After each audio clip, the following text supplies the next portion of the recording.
Hi friends, welcome back to Rekhasri foods. ఈరోజు వీడియోలో summer special 4 రకాల రెసిపీస్ చూపిస్తున్నానండి. ఇవి వచ్చేసి ఫ్రూట్ సలాడ్, అలాగే 2 రకాల ఫ్రూట్ జ్యూసెస్, నెక్స్ట్ ఇందులోనే ఒక ఐస్ క్రీమ్ కూడా చాలా ఈజీగా చాలా తక్కువ టైంలో ప్రిపేర్ చేసుకోవచ్చు. ఇంకా ఈ ప్రాసెస్ ఏంటో చూద్దాము. ఇప్పుడు ఫ్రూట్ సలాడ్ ఎలా ప్రిపేర్ చేసుకోవాలో చూద్దాము. ఇంట్లో ఉన్న వాటితోనే చాలా ఈజీగా ప్రిపేర్ చేసుకోవచ్చు. దీనికోసం ముందుగా నేను ఇక్కడ కస్టర్డ్ పౌడర్ వెనీలా ఫ్లేవర్ తీసుకున్నానండి. వెనీలా ఫ్లేవరే తీసుకోండి, అప్పుడే కస్టర్డ్ టేస్ట్ అనేది బాగుంటుంది.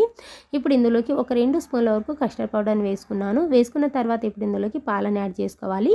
ఒక 1/2 లీటర్ వరకు పాలను తీసుకున్నాను. దొడ్ల పాలు, ఫుల్ ఫ్యాట్ మిల్క్ తీసుకోండి, అప్పుడే టేస్ట్ బాగుంటుంది. కొద్దిగా పాలను యాడ్ చేసుకున్న తర్వాత ఇదంతా కూడా ఒకసారి బాగా మిక్స్ చేసుకోవాలి. సో ఈ విధంగా మిక్స్ చేసేసుకుని ఇప్పుడు దీన్ని పక్కన పెట్టేసుకోండి. ఆ తర్వాత స్టవ్ మీద ఒక కడాయి పెట్టుకుని ఇప్పుడు ఇందులోకి మిగతా పాలు ఉన్నాయి కదా, ఆ పాలన్నిటిని కూడా వేసుకోవాలి. వేసుకున్న తర్వాత ఈ పాలని ఒక పొంగు వచ్చేంత వరకు మరిగించుకోవాలి. సో పాలు ఈ విధంగా ఒక పొంగు రావడం స్టార్ట్ అయిన తర్వాత ఇప్పుడు మంటని లో ఫ్లేమ్లోకి టర్న్ చేసుకుని ఒక 3-4 నిమిషాల పాటు పాలని బాగా మరిగించుకోవాలి. అప్పుడే పాలు అనేవి ఇంకా కొంచెం చిక్కగా వస్తుంది, కస్టర్డ్ టేస్ట్ అనేది బాగుంటుంది. సో ఈ విధంగా ఒక 3-4 నిమిషాలు బాగా మరిగిన తర్వాత ఇప్పుడు ఇందులోకి ఒక 3 టేబుల్ స్పూన్ల వరకు షుగర్ వేసుకుంటున్నాను. మీకు స్వీట్ ఎంత కావాలో దాన్ని బట్టి షుగర్ వేసుకోండి. వేసుకుని ఇదంతా కూడా ఒకసారి బాగా మిక్స్ చేసుకోండి. ఇలా మిక్స్ చేసుకున్న తర్వాత ఇప్పుడు ముందుగా మిక్స్ చేసుకున్న పెట్టుకున్న కస్టర్డ్ మిల్క్ని అంతా కూడా ఒకసారి బాగా మిక్స్ చేసుకోండి. ఇలా మిక్స్ చేసుకుని ఆ పాల్లోకి వేసుకోవాలి. వేసుకున్న తర్వాత కంటిన్యూస్గా కలుపుకుంటూ మాడకుండా ఒక 3-4 నిమిషాల పాటు ఇది కొంచెం చిక్కగా అయ్యేంత వరకు మరిగించుకోవాలి. సో కన్సిస్టెన్సీ అనేది ఈ విధంగా చిక్కగా ఉండాలి. ఇప్పుడు స్టవ్ ఆఫ్ చేసేసి ఈ గిన్నెని పక్కకు తీసుకొని అడగంటకుండా అంటే మీగడ కట్టకుండా కంటిన్యూస్గా కలుపుకుంటూ పూర్తిగా చల్లారనివ్వాలి. సో ఈ విధంగా పూర్తిగా చల్లారిన తర్వాత ఒక బౌల్లో తీసుకుంటున్నాను. తీసుకున్న తర్వాత ఇప్పుడు ఇందులోకి ఫ్రూట్స్ని యాడ్ చేసుకుంటున్నాను. నేను ఆల్రెడీ కట్ చేసుకుని పక్కన పెట్టుకున్నాను. మీ దగ్గర ఏ ఫ్రూట్స్ అవైలబుల్లో ఉంటే ఆ ఫ్రూట్స్ అన్నిటిని కూడా వేసుకోవచ్చు. కాకపోతే బనానా ముక్కలు అలాగే యాపిల్ ముక్కల్ని ఎప్పుడైతే వేసుకుంటామో మిక్స్ చేసుకుంటామో ఆ టైంలో కట్ చేసుకుని వేసుకోండి. ముందుగానే కట్ చేసుకుని పెట్టుకున్నారనుకోండి కలర్ అనేవి చేంజ్ అయిపోయి బ్లాక్ అయిపోతాయి. నేనైతే ఇక్కడ ఇందులోకి అరటిపండు ముక్కలు, యాపిల్, అలాగే పైనాపిల్, ద్రాక్ష తీసుకున్నాను, అలాగే దానిమ్మ కూడా తీసుకున్నాను. ఆ తర్వాత ఇందులోకి ఒక 2 స్పూన్ల వరకు సబ్జా గింజలు నానబెట్టుకుని వేసుకుంటున్నాను. సబ్జా గింజలు వేసుకోవడం వల్ల బాడీ హీట్ అనేది తగ్గిస్తుంది. నాకైతే ఇలా కలుపుకునేటప్పుడు కొంచెం అంటే కంఫర్టబుల్గా లేదు, అందుకని వేరే బౌల్లో వేసుకుంటున్నాను. ద్రాక్షను మాత్రం 2 భాగాలుగా కట్ చేసుకుని వేసుకోండి, అలాగైతే అంత బాగుండదు. సో వేసుకుని ఇదంతా కూడా ఒకసారి బాగా మిక్స్ చేసుకోండి. ఇది కొంచెం చిక్కగా అనిపిస్తే మాత్రం కొద్దిగా పాలని యాడ్ చేసుకోండి. ఒకవేళ ఇంకా టేస్ట్ చెక్ చేసుకుని షుగర్ తగ్గింది అనిపిస్తే ఇంకా కొద్దిగా కూడా వేసుకోవచ్చు ఈ స్టేజ్లోని. ఇప్పుడు దీన్ని అంతా మిక్స్ చేసుకుని ఒక 2 గంటల పాటు ఫ్రిడ్జ్లో పెట్టుకోండి, టేస్ట్ బాగుంటుంది. నేనైతే ఒక 2 గంటల తర్వాత ఫ్రిడ్జ్లో నుంచి తీసి చూపిస్తున్నాను చూడండి. బాగా కూల్ అయిపోయి కొంచెం చిక్కగా ఉంటుంది. ముందుగానే చెప్పాను కదా కొంచెం చిక్కగా అనిపిస్తే కొద్దిగా పాలను కూడా వేసుకోవచ్చు అని. సో నాకైతే ఈ కన్సిస్టెన్సీ కరెక్ట్గా సరిపోయింది, అందుకే నేను వేసుకోవట్లేదు. సో ఇదంతా కూడా ఒకసారి బాగా మిక్స్ చేసుకుని సర్వ్ చేసుకోవడమే, అంతే. చాలా ఈజీగా ఇంట్లో ఉన్న వాటితోనే చేసుకోవచ్చు. తప్పకుండా నచ్చుతుంది, ట్రై చేయండి. ఇప్పుడు ఆరెంజ్ జ్యూస్ని జస్ట్ ఒక 2 నిమిషాల్లో ప్రిపేర్ చేసేసుకోవచ్చు. ఇక్కడ ఒక 2 కమలాపాలు తీసుకున్న తర్వాత ఇప్పుడు పైన ఉన్న తొక్కుని తీసేసేయాలి. ఈ విధంగా తొక్కంతా తీసిన తర్వాత ఈ వీడియో క్లిప్లో చూపిస్తున్న విధంగా కరెక్ట్ మధ్యలో కట్ చేసుకోండి. ఇలా మధ్యలో కట్ చేసుకోవడం వల్ల ఇందులో ఉన్న గింజల్ని చాలా ఈజీగా తీసేయచ్చు. కంపల్సరీ గింజలు అయితే తీసేసేయండి, అప్పుడే జ్యూస్ అనేది చేదు రాకుండా ఉంటుంది. సో ఈ విధంగా అన్ని గింజలను కూడా తీసేసేయాలి. తీసిన తర్వాత ఇప్పుడు చిన్న చిన్న ముక్కలుగా కట్ చేసుకోండి. ఇలా కట్ చేసుకున్న తర్వాత ఇప్పుడు వీటిని ఒక మిక్సీ జార్లో తీసుకుంటున్నాను. ఇలా అన్నిటిని కూడా మిక్సీలో వేసుకున్న తర్వాత ఇప్పుడు ఇందులోకి ఒక 3-4 స్పూన్ల వరకు షుగర్ వేసుకోవాలి.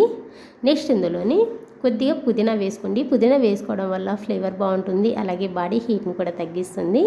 ఆ తర్వాత ఇందులోని 1/2 టీ స్పూన్ కన్నా కొంచెం తక్కువ బ్లాక్ సాల్ట్ వేసుకుంటున్నాను. ఆ తర్వాత ఒక 6 లేదా 7 ఐస్ క్యూబ్స్ని యాడ్ చేసుకోవాలి. ఐస్ క్యూబ్స్ని వేసుకున్న తర్వాత మెత్తగా గ్రైండ్ చేసేసుకోండి. సో ఈ విధంగా మెత్తగా గ్రైండ్ చేసుకున్న తర్వాత ఇప్పుడు దీన్ని ఫిల్టర్ చేసుకోవాలి. సో ఈ విధంగా బాగా ఫిల్టర్ చేసుకున్న తర్వాత వచ్చిన పల్ప్ని పడేసేయండి. ఇప్పుడు ఈ జ్యూస్ ఉంది కదా, ఇందులోకి ఒక చెక్క వరకు నిమ్మరసం వేసుకుంటున్నాను. నిమ్మరసం వేసుకుని ఇదంతా కూడా ఒకసారి బాగా మిక్స్ చేసుకోండి. ఇలా మిక్స్ చేసుకున్న తర్వాత సర్వింగ్ గ్లాస్లో వేసేసుకోండి. ఇలా వేసుకున్న తర్వాత పైనుంచి కూడా మరో ఒక 6-7 ఐస్ క్యూబ్స్ని వేసుకోండి. ఐస్ క్యూబ్స్ని వేసుకున్న తర్వాత అంతా కూడా ఒకసారి బాగా మిక్స్ చేసుకుని కూల్గా సర్వ్ చేసుకోండి. చాలా టేస్టీగా ఉంటుంది, చాలా రిలాక్సేషన్గా కూడా అనిపిస్తుంది. అంతే. ఇప్పుడు కుకుంబర్ జ్యూస్, ఇది కూడా అంతే 1 or 2 మినిట్స్లో అయిపోతుంది. ఇక్కడ ఒక కుకుంబర్ తీసుకున్నాను, ఈ సైజులో ఉన్న ఒక కీరా తీసుకున్నాను. ఇది కూడా ఫ్రెష్గా ఉన్న కీరా తీసుకోండి, అప్పుడే జ్యూస్ అనేది బాగా వస్తుంది, టేస్ట్ కూడా బాగుంటుంది. ఇప్పుడు ఒకసారి వీటిని స్లైసెస్గా కట్ చేసుకోవాలి. కట్ చేసుకునే ముందు ఒకసారి టేస్ట్ చెక్ చేసుకోండి. కొన్ని చేదు కూడా వస్తుంటాయండి, అందుకని మరీ వేసిన తర్వాత వేస్ట్ అవ్వకూడదు కదా, అందుకని కంపల్సరీ టేస్ట్ చెక్ చేసుకుని స్లైసెస్గా కట్ చేసుకుని ఒక మిక్సీ జార్లో వేసుకోండి. ఆ తర్వాత ఇందులోకి 1 స్పూన్ షుగర్కి బదులుగా 1 స్పూన్ కండ చక్కెర వేసుకుంటున్నానండి. కండ చక్కెర అనేది హెల్త్కి చాలా మంచిది. ఇది మీ దగ్గర అవైలబుల్లో లేకపోతే కొద్దిగా హనీనైనా వేసుకోవచ్చు, లేదంటే నార్మల్ షుగర్ను కూడా ఒక 2 స్పూన్లు వేసుకుంటే సరిపోతుంది. ఆ తర్వాత ఇందులోకి చిన్న ముక్క అల్లం ముక్క యాడ్ చేసుకోవాలి. ఆ తర్వాత ఇందులోని ఒక అర చెక్క నిమ్మరసం పిండుకోవాలి. నెక్స్ట్ ఇందులోని ఒక 1/2 టీ స్పూన్ కన్నా కొంచెం తక్కువ బ్లాక్ సాల్ట్ వేసుకుంటున్నాను. వేసుకున్న తర్వాత ఒక 5-6 ఐస్ క్యూబ్స్ని కూడా యాడ్ చేసుకోవాలి. యాడ్ చేసుకున్న తర్వాత ఇప్పుడు దీన్ని మెత్తగా గ్రైండ్ చేసుకుని తీసుకోవాలి. సో ఈ విధంగా గ్రైండ్ చేసుకున్న తర్వాత ఇప్పుడు దీన్ని ఫిల్టర్ చేసుకోవాలి. ఈ విధంగా బాగా ఫిల్టర్ చేసుకున్న తర్వాత వచ్చిన పల్ప్ని ఫేస్కైనా పెట్టుకోవచ్చు, లేదంటే పడేసేయచ్చు. ఇప్పుడు ఈ జ్యూస్ని ఒక సర్వింగ్ గ్లాస్లో వేసుకుంటున్నాను. ఇలా పోసుకున్న తర్వాత పైనుంచి కూడా మరో ఒక 6-7 ఐస్ క్యూబ్స్ని వేసుకోండి. జ్యూస్ అనేది ఇంకా కొంచెం పల్చబడుతుంది, టేస్ట్ బాగుంటుంది. సో ఇదంతా కూడా ఒకసారి బాగా మిక్స్ చేసేసుకొని కూల్గా సర్వ్ చేసుకోండి. చాలా టేస్టీగా ఉంటుంది. జస్ట్ ఒక 2 నిమిషాల్లో ప్రిపేర్ చేసుకోవచ్చు. ఇప్పుడు లాస్ట్ వన్ వచ్చేసి వాటర్ మిలన్ ఐస్ క్రీమ్. చాలా ఈజీగా జ్యూస్ చేసినంత ఈజీగా చేసుకోవచ్చు, కాకపోతే గడ్డ కట్టడానికి కొంచెం టైం పడుతుంది. ఇంకా ఈ ప్రాసెస్ ఏంటో చూద్దాము. దీనికోసం ముందుగా నేను ఇక్కడ ఒక మిక్సీ జార్ తీసుకుని అందులోకి ఒక 2 కప్పుల వరకు బాగా పండిన వాటర్ మిలన్ పీసెస్ తీసుకుంటున్నాను. సో ఈ విధంగా బాగా పండిన వాటర్ మిలన్ తీసుకోండి, మంచి కలర్లోకి వస్తాయి ఐస్ క్రీమ్స్. ఇందులో ఉన్న గింజలు అయితే తీయకపోయినా పర్లేదు, అలాగే వేసుకోవచ్చు. నెక్స్ట్ ఇందులోని ఒక 2 స్పూన్ల ఒక షుగర్, ఒక చిటికెడంతా సాల్ట్ వేసుకోండి. ఇందులోని ఒక రెమ్మ పుదీనా వేసుకోండి, ఫ్లేవర్ అయినా టేస్ట్ అయినా బాగుంటుంది. ఆ తర్వాత 1 స్పూన్ నిమ్మరసం యాడ్ చేసుకోవాలి. సో ఈ విధంగా నిమ్మరసం పిండుకున్న తర్వాత మెత్తగా గ్రైండ్ చేసుకోండి. ఇలా గ్రైండ్ చేసుకున్న తర్వాత ఒక స్ట్రైనర్తో వడగట్టుకోవాలి. సో ఈ విధంగా బాగా వడగట్టుకుని జ్యూస్ని తీసేసుకోండి. ఇదే జ్యూస్లోకి ఒక 5-6 ఐస్ క్యూబ్స్ వేసుకున్నారనుకోండి, జ్యూస్ అయిపోతుంది. ఇలాగే ఒక గ్లాస్లో వేసుకున్నారంటే ఐస్ అయిపోతుంది. సో నేనైతే ఇక్కడ ఒక టీ కప్స్ తీసుకున్నాను, ఒక 3 వరకు. మీకు ఎన్ని ఐస్ కావాలో దాన్ని బట్టి టీ కప్స్ తీసుకుని అందులోకి మరీ ఫుల్గా కాకుండా కొంచెం గ్యాప్ ఉండే విధంగా జ్యూస్ని యాడ్ చేసుకోవాలి.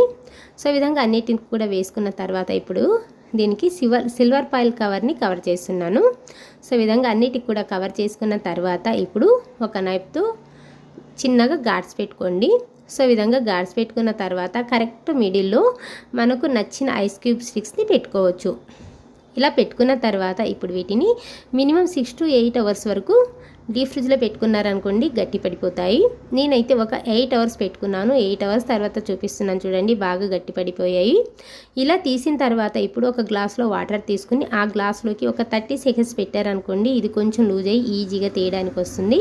సో ఈ విధంగా అన్నిటిని కూడా తీసేసి కూల్గా సర్వ్ చేసుకుని తినండి. చాలా టేస్టీగా ఉంటుంది. ఇది చేయడం కూడా పెద్ద పని అయితే కాదు కదా, చాలా ఈజీగా చేసుకోవచ్చు.